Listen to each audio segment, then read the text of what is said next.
வணக்கம். I'm doctor Kannadevi, MD Siddha. இந்த பதிவில் நம்ம என்ன பார்த்துருக்கோன்னா, நாம் கடவுள் நாம் கடவுள் அப்படின்ட்டு அவனை சொல்லிகிட்டு இருக்கேன். நம்மளும் கடவுளும் ஒன்று தான் அப்படிங்கிறத பற்றி தான் நிறைய பதிவில் நான் கொடுத்துருக்கேன். அது எப்படி நான் சொல்கிறேன் அப்படின்னா, இப்போது சைவ சித்தானந்த படி பார்த்திங்கன்னா இதெல்லாம் ஃபஸ்ட்டே சொல்லியிருக்கேன். இப்போ ஷார்ட்டாக சொல்கிறேன். ஒவ்வொரு அணுக்களிலையுமே பார்த்தீங்கன்னா பரமணுக்கள், சரிங்களா? ஒவ்வொரு பரமணுக்கள் நீங்கள் மாடர்ன் சயின்ஸில் சொல்கிற மாதிரி கிடையாது. இது பார்த்தீங்கன்னா சித்தர்கள், திருமூல சித்தர் சொன்னது, சரிங்களா?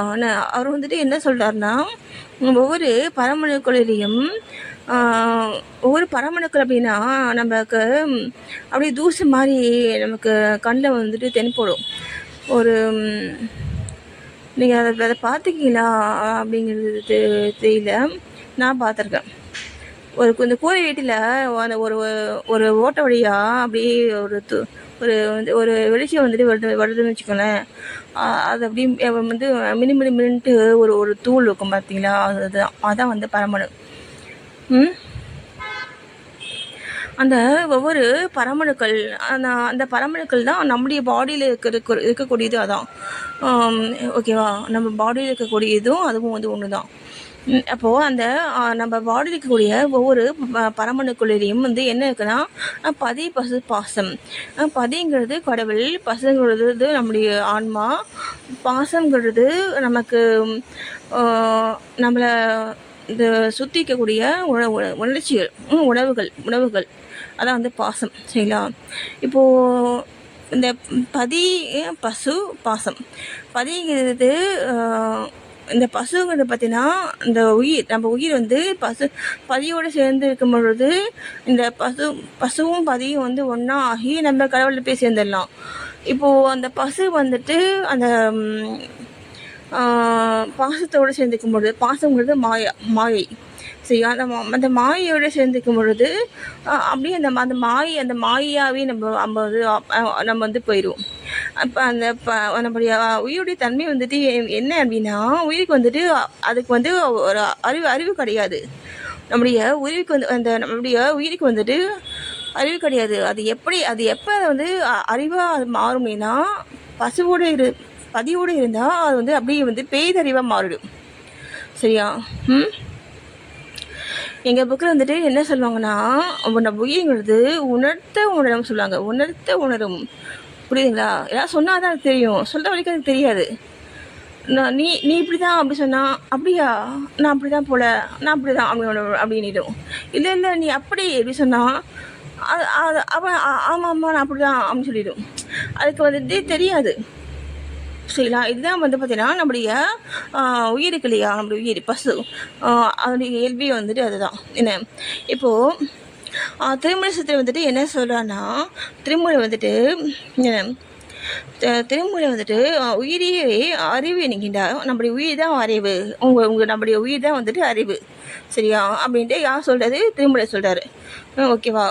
உலகில் ஒவ்வொரு அணுக்கள் தோறும் உயிர் உள்ளன, புரியுதுங்களா? ஒவ்வொரு அணுக்கள் தோறும் ஆரம்பத்தையே சொல்லிக்கல, அந்த அசையாத பொருட்கள், அந்த உயிரற்ற பொருட்கள், அதே மாதிரி இந்த கல், மண், வீடு, எல்லா பொருட்களையுமே எல்லாமே அணுக்களால் ஆகியது தான். அது செயல்படாமல் இருக்குன்னா அந்த உயிரற்ற பொருட்கள் சொல்லும் இல்லையா? அப்போது அந்த உயிர் உறங்கிட்டு இருக்குன்னு அர்த்தம், ஓகேவா? என்ன உலகில் ஒவ்வொரு அணுக்கள் தோறும் உயிர் உள்ளன, ஆனால் அவத்தை பேதத்தால் அறிவுற்ற அணு சீவன்.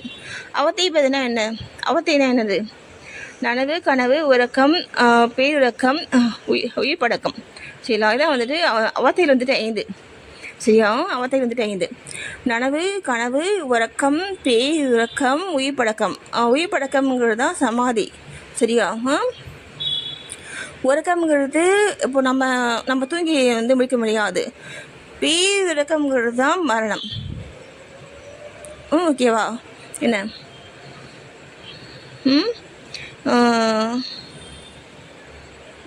இப்போ பாருங்கள், உலகில் ஒவ்வொரு அணுக்கள் தோறும் உயிர் உள்ளன, ஆனால் அவத்தை பேதத்தால் அறிவுற்ற அணு சீவன். அவத்தை பேதத்தால் அறிவுற்ற அணு சீவன். சீவன்னா யாரு? நம்ம, நம்ம அதான் வந்து சிற்றறிவு. நம்ம எல்லாருமே பார்த்தீங்கன்னா சிற்றறிவு உள்ள மனிதர்கள் தான். நமக்கு அது பகுத்தறிவுன்னு சொன்னாங்க இல்லையா, பகுத்தறிவு. அந்த பகுத்தறிவோடு சேர்ந்த நாம சிற்றறிவு உள்ள மனிதர்கள் தான். சரிங்களா? நம்ம முற்றறிவு அந்த பேரறிவை நம்ம வந்து ஆக முடியாது. அது அது தனி, நம்ம தனி. நம்முடைய மனித அறிவுக்கு எத்தனை விஷயங்கள் மட்டும்தான் இப்போ நம்ம இவ்வளோ வளர்ச்சி நம்ம பார்த்துக்க முடியல. இதெல்லாம் வந்துட்டு எப்படி, இதெல்லாம் பார்த்தீங்கன்னா நம்முடைய இந்த சிற்றறிவினால வந்து உண்டான வளர்ச்சி தான். புரியுதுங்களா? நீங்கள் என்ன தான் பண்ணாலும் சரி, அந்த பேதறிவு அளவுக்கு நீங்கள் வந்துட்டு செயல்பட முடியாது. ஒரு கடலையோ இல்லை வந்துட்டு ஒரு மலையையோ இல்லை இந்த இந்த இயற்கையை வந்து உண்டான பொருட்களையோ இவ்வளோ நம்ம பார்க்க முடியல. ஒரு காட்டையோ இல்லை ஒரு நதியையோ நம்ம வந்து உண்டாக்கவே முடியாது இல்லையா? எத்தனை அண்டங்கள் பேரண்டங்கள் இவ்வளோ இருக்குது. இந்த மாதிரி நம்ம கண்ணுக்கு புலப்படாத எவ்வளோ விஷயங்கள் இருக்குது. நம்ம என்ன பண்ணுறோம், இந்த சிற்றறிவுக்கு உள்ள இந்த விஷயங்களையும் நம்ம வந்து ஒரு எஸ்டீம் லெவலில் நம்ம வந்து செய்துட்டோம் அப்படின்னா, எஸ்டீம் லெவலில் என்ன யாராலையும் செய்ய முடியாத அளவு யாராலையும் செய்ய முடியாத வேலையை நம்ம செய்துட்டோம்.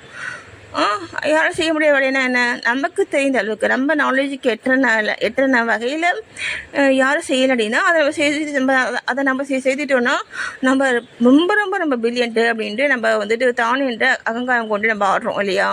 என்ன, அது அவசியம் இல்லாத ஒன்று. ஏன்னா நம்ம அந்தளவுக்கு நம்ம வந்துட்டு ஒரு அறிவொளி கிடையாது. உண்மையாலுமே நம்ம வந்துட்டு ஒரு கடவுள் அளவுக்குலாம் வந்துட்டு ஒரு அறிவொளியாகவே முடியாது. கடவுளுங்களை பற்றி பேரறிவு, சரியா? என்ன, பேரறிவு, பேராற்றல், ஓகேவா? என்ன, அப்போது அதான் சொல்கிறாங்க பாருங்கள். அதான்ப்பா, அவதி பேதத்தால் அறிவுற்ற அணு சீவன், அதான் நம்முடைய உயிர், அதான் சிற்றறிவு என்றும் அறிவற்ற அணு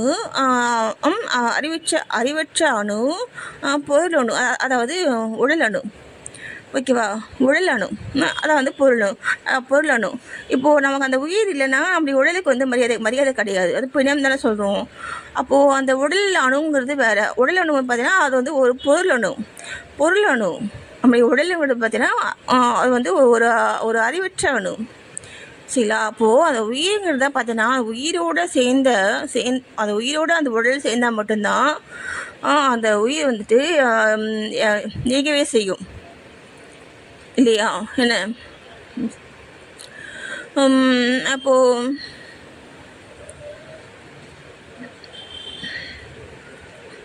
பாருங்க. அப்போ அவத்தை பேதத்தால் அறிவுற்ற அணு சீவன், அதாவது சிற்றறிவு என்றும் அறிவற்ற அணு பொருளணு, உடலணு, சட அணு என்றும் பகைக்கின்றனர்.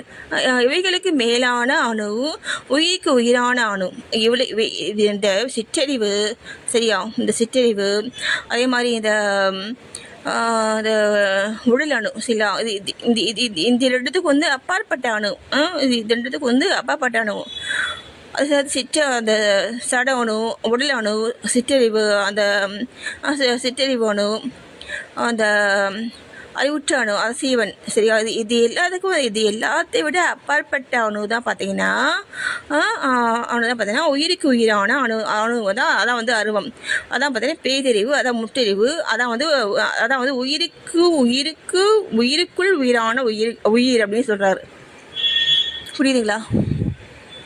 நம்முடைய உயிருக்குள் உயிராக இருந்து தான் அந்த கடவுள், அந்த பதிங்கிற அந்த ஒரு ஆற்றல் இருந்தால் மட்டும்தான் அந்த பசு வந்து செயல்படும், சரியா? என்ன, அப்போது நமக்குள்ளே இருக்கிறது யார்? கடவுள். நான் வந்து சொன்னேன் இல்லையா, நம்மளுக்கு கடவுள் ஒன்றுன்னு சொன்னோம்ல, சொன்ன பார்த்தீங்களா? அப்போ நம்மளுக்கு கடவுள் ஒன்று தான். புரியுதுங்களா? அதெல்லாம் அவர் சொல்கிறாரு. அதான் அது யார் சொல்கிறது? திருமூல சித்தர் சொல்கிறாரு, நான் சொல்லலை, சரியா? என்ன, இப்போ பாருங்க, இப்போது இந்த சிற்றறிவு, இந்த உடல் அணு, அதே மாதிரி இந்த அறிவுற்ற அணு, அந்த அறிவற்ற அணு, உடல் அணு, சட அணு, இது எல்லாத்துக்கும் மேலான அணு தான் பார்த்தீங்கன்னா உயிருக்கு உயிரான அணு. அது வந்து அருவம், அது வந்து கண்ணுக்கு தெரியாது. அந்த உயிருக்கு உயிரான அணு தான் பார்த்தீங்கன்னா அதுக்கு கண்ணுக்கு தெரியாது, அது அருவம்னா கண்ணுக்கு தெரியாத விஷயம்தான் வந்து அருவம். உருவம்னா கண்ணுக்கு தெரியக்கூடியது, ஓகேவா? அதுதான் வந்து பார்த்தீங்கன்னா பேரறிவு. அதான் பார்த்தீங்கன்னா பேரறிவு முற்றறிவு உயிருக்கு உயிர் அப்படின்னு சொல்கிறாரு. ஓகேவா? நன்றி.